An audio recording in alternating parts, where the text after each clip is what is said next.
ça fait déjà 3 mois que je suis partie en voyage. Mon voyage aller simple, un voyage de dizaines, puisque c'était mon anniversaire de dizaines, qu'on a appelé le Dizaine Trip. Voilà, ce voyage pour faire à la fois une transition de vie. Pour certains, c'est le départ à la retraite. D'ailleurs, pour moi, c'est plutôt le début d'autre chose.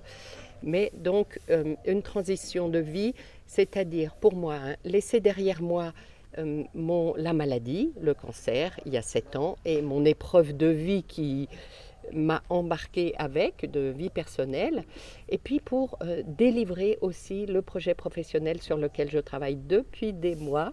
Alors je vous fais une petite synthèse de la grande richesse de ce voyage qui n'est pas terminé. Alors durant ces 3 premiers mois, j'ai eu des périodes de tourisme et de découverte, Cambodge, Thaïlande, de rencontres de nouvelles personnes, mais aussi des retrouvailles d'amis que j'avais parfois encore jamais rencontrés en face à face après plusieurs années de belle amitié ou de collaboration. J'ai eu des périodes de défis par rapport à la maladie et mes peurs irrationnelles que j'ai vaincues, des périodes de guérison avec des soins aussi, des cérémonies de rituels, de purification. Alors, la première, c'était dans un temple vieux de 700 ans, avec l'eau mélangée des 11 sources sacrées qui entourent ce temple.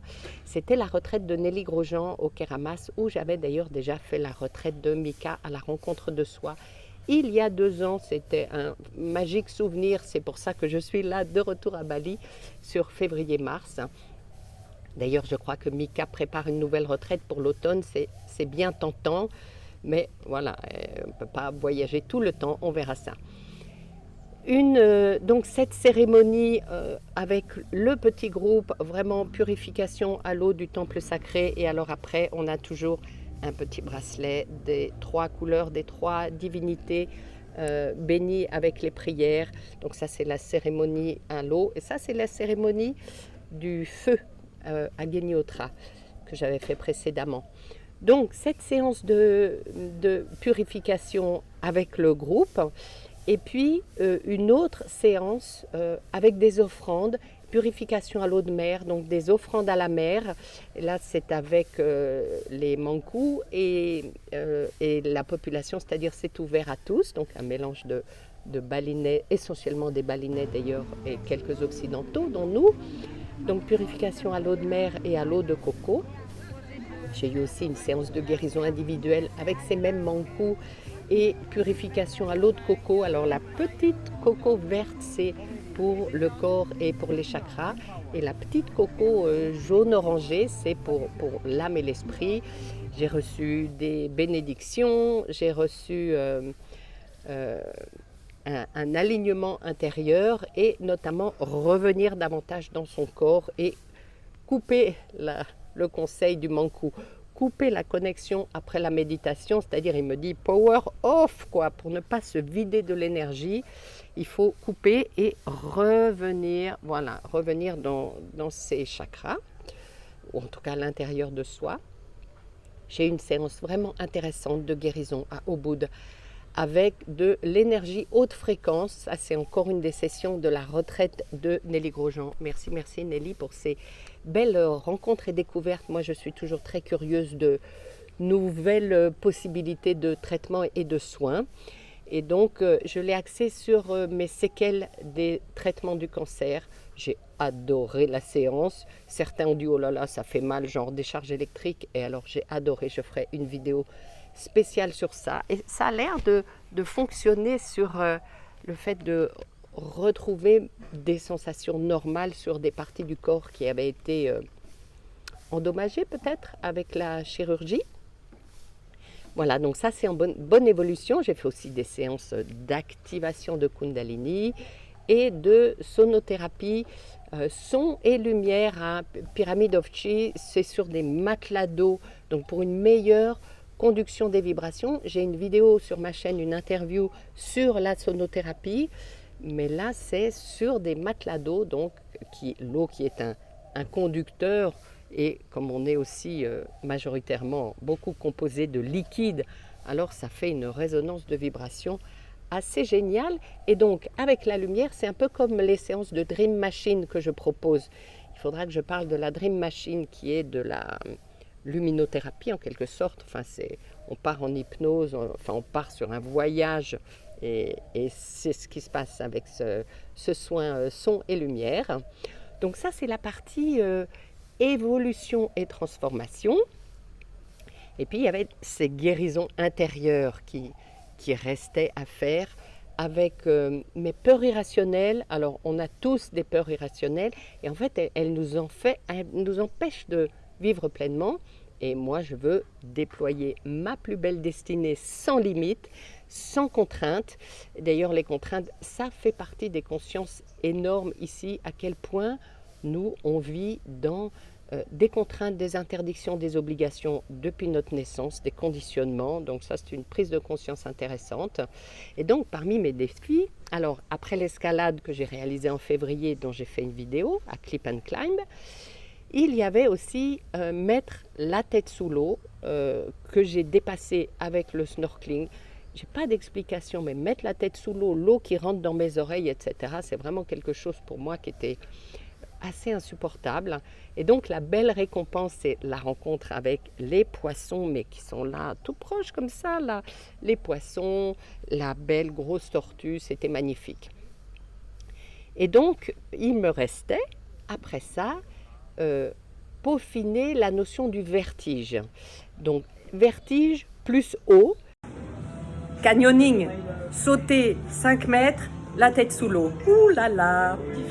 Et donc ça, c'était l'aventure canyoning. Alors avec une équipe d'encadrement absolument géniale, super professionnelle, en toute sécurité, qui rigole tout le temps. Alors eux, ils font des pirouettes, ils sautent. Bon, nous, on saute sagement. Mais voilà, donc Adventure and Spirit, c'est vraiment une magnifique aventure.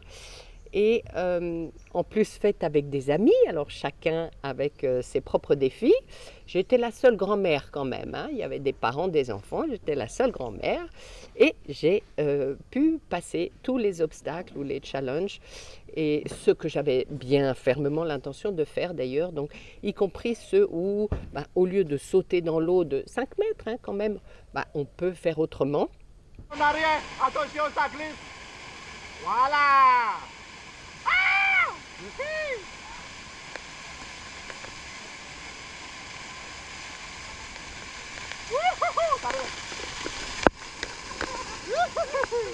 Ça va? Be careful. More in the back, more in the back.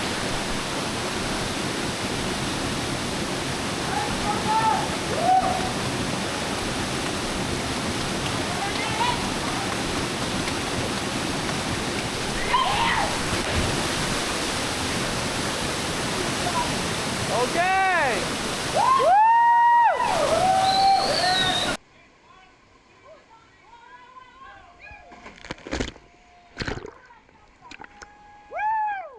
Yes, hotel. Yes. Yes. Bye bye. Bye. Bye loulou, c'est pour toi. Regarde qu'est-ce que Babou elle va faire là. Regarde, regarde, regarde. Après elle va sauter. Caro. Okay, allez. Flip. Woohoo. Okay, go.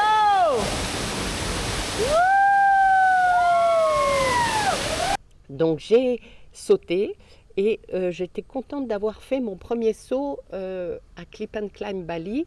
Donc on saute sur un tapis matelas, mais c'est quand même, je ne sais pas quelle est la hauteur, mais c'est super vertigineux.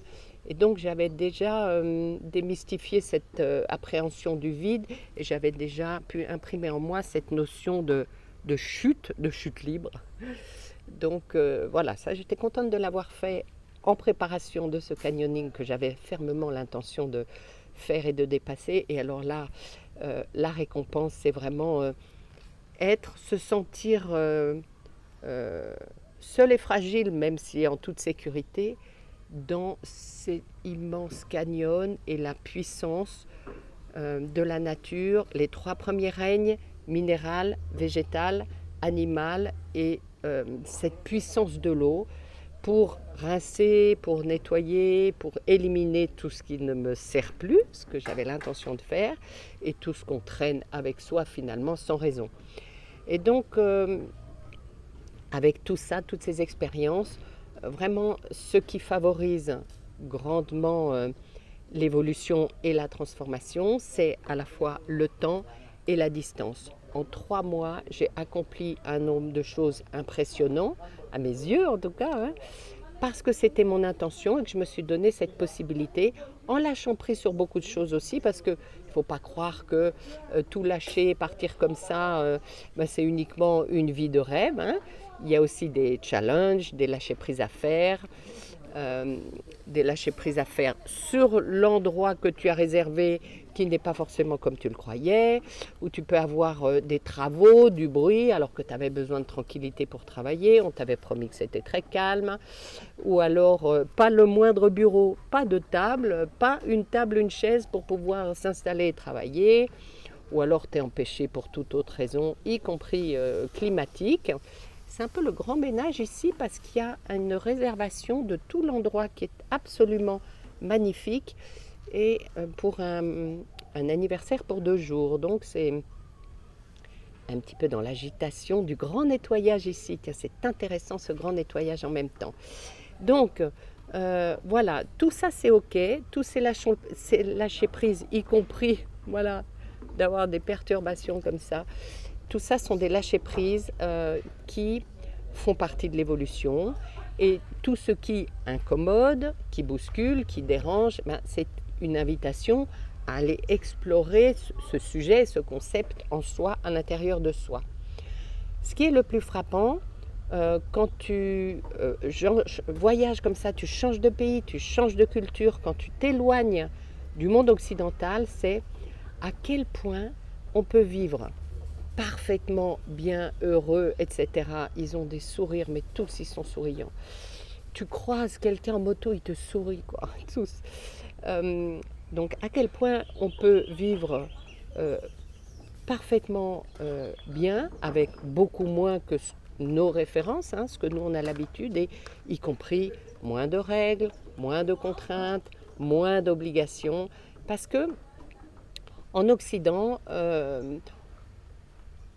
on nous impose beaucoup de choses, toujours pour nous expliquer que c'est pour notre sécurité. Donc des interdictions, des obligations, et notamment à Bali, je n'ai pas l'impression que les gens soient moins en sécurité, mais en moto, la moto c'est le moyen de transport essentiel et familial, avec à bord les enfants de tous âges, alors y compris une maman avec son bébé en porte-bébé, sans casque, sur une moto. Ouh, au début, ça fait vraiment un choc. Waouh, mais elle est complètement folle. Et après tout, quand tu n'as que ça, que tu as besoin de te déplacer, que tu as ton bébé et ta moto, tu fais comme ça. Bon, j'en ai vu conduire la moto avec l'enfant assez jeune, tenu sur un genou comme ça, tout seul sur sa moto avec son enfant, ou alors des sièges auto, il faut que je vois si j'ai une photo, un espèce de siège auto bricolé pour poser l'enfant entre ses jambes sur le scooter mais assis, ou alors un enfant entre 2 parents, ou alors un enfant devant et un enfant entre les 2 parents. Enfin voilà, la plupart du temps sans casque, peut-être que le casque c'est trop cher. Et finalement, c'est la prudence, l'amour, les bonnes protections demandées qui font office de sécurité. J'ai vu aucun accident, sauf un pylône tombé un jour de pluie sur une camionnette, voilà. J'ai vu des enfants, quand même, chez nous, je crois que c'est 13 ou 14 ans pour conduire un 2 roues motorisé. Ici, il me semble être quand même beaucoup plus jeune. Et c'est ok, voilà. Et c'est comme ça. J'ai vu des chargements sur des motos absolument incroyables, un peu à l'africaine aussi. J'ai vu traîner un scooter qui traînait des tiges de métal, mais de plusieurs mètres, quoi. Donc il y a celui qui conduit, il y a celui qui tire les tiges de métal. Ça traîne sur 3 mètres derrière sur la route. Et c'est ok.